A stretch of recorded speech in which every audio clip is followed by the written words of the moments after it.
I met Oksana, it was freshman year of high school. I was leaving the PE class, going to lunch, and she was standing at a bench outside of our history department building at our school, and she was eating cup noodles. She was eating a cup of noodles. I was eating a cup of noodle and he came over. That was the first time I saw her, and I didn't say anything to her. Instead, I started hitting on her friend. I don't think we ever had an official first date. I think we started hanging out as friends more and more after high school. And then we went to the carnival where he almost killed me because he made me go on the scary roller coaster ride that was probably broken.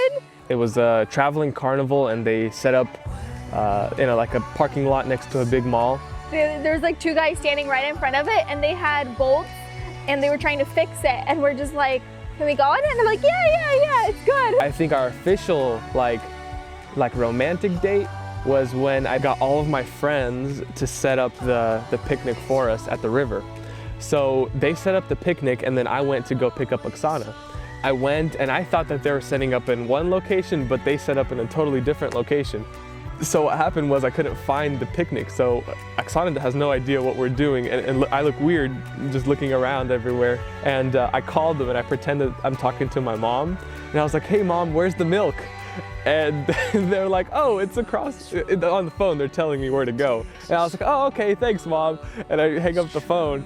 And then I was like, hey, let's go over there, way over there. And then I walk there with her, and then she sees the picnic set up and everything like that, and then she's super excited. And I think that was like one of our official first dates. He asked me out. We were at the park and he was sick. I went to Lake Tahoe with my friends, and I got really, really sick.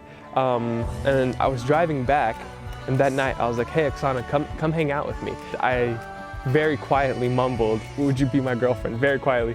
And so she's like, what? I can't hear you. And he was just like, would you be my girlfriend? I'm like, huh? So I'm like, no, she's gonna make me repeat it.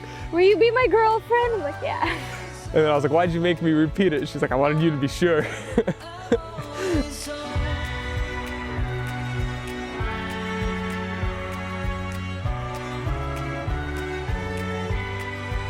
I think I realized that Oksana was the one about before we even started dating, really. It was before we even started dating. He went on a leaders retreat with his church members, and he was gone for 3 days, and I couldn't sleep for those 3 days, and I didn't know why. And then it just like kind of hit me that I loved him, and I'm just like, I'm not even dating him or anything like that. What happened is that I saw how caring she was, and I felt like I was gonna get cared for the rest of my life. And I just felt like I needed, or I wanted to take care of this person and serve this person and just give them everything for the rest of my life. I knew I loved him. I knew he was the one then. November of 2015, I told her that I loved her.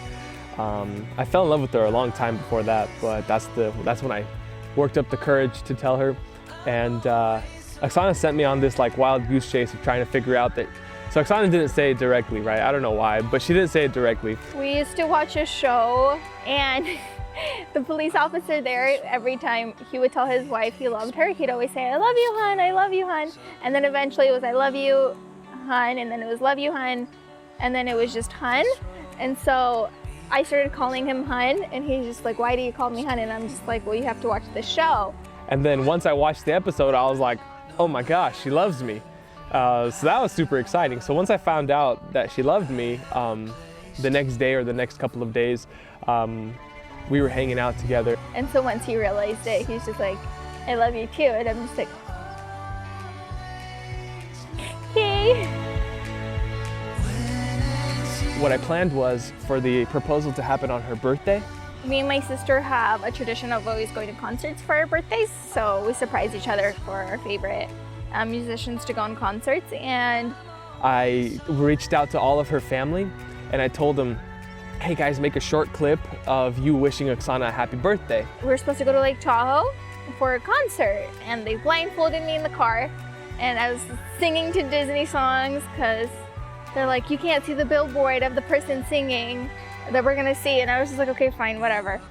So we get to the place and I come outside and it's quiet and it's like birds are chirping and I'm like, we are not at a concert. So what we did was all her family sent in a clip, like all the little kids sent in clips of them saying, hey, Oksana, happy birthday, and all those things.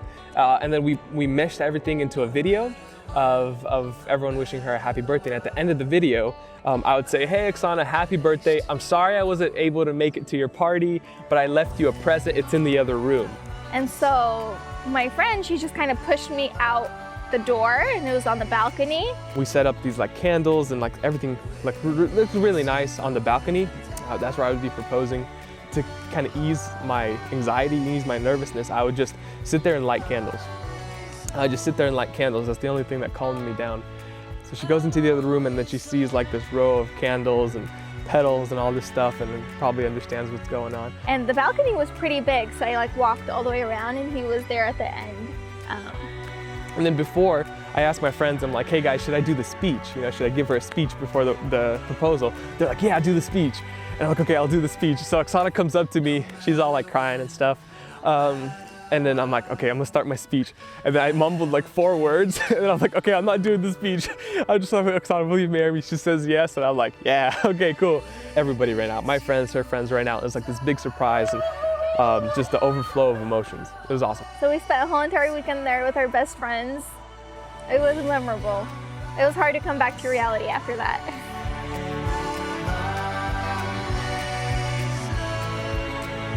I think the funniest moment we had together was when we were at North Star and we were ice skating at the ice skating rink. There's the one where he falls in the ice when he's trying to be romantic. I was skating around and I was like, L is for the way, and I like tripped and I was like, went right down. He just falls flat on his butt. And this is at North Star. There was like hundreds of people there and there was this like old lady watching us. She saw the whole thing. She started laughing and she was like, you guys are so cute.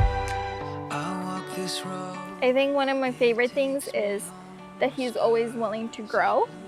He's always striving to be better. Well, one of the first things that I noticed about Oksana was that she was incredibly caring. And then another thing is I think that when I'm stressed, he knows the best way to calm me.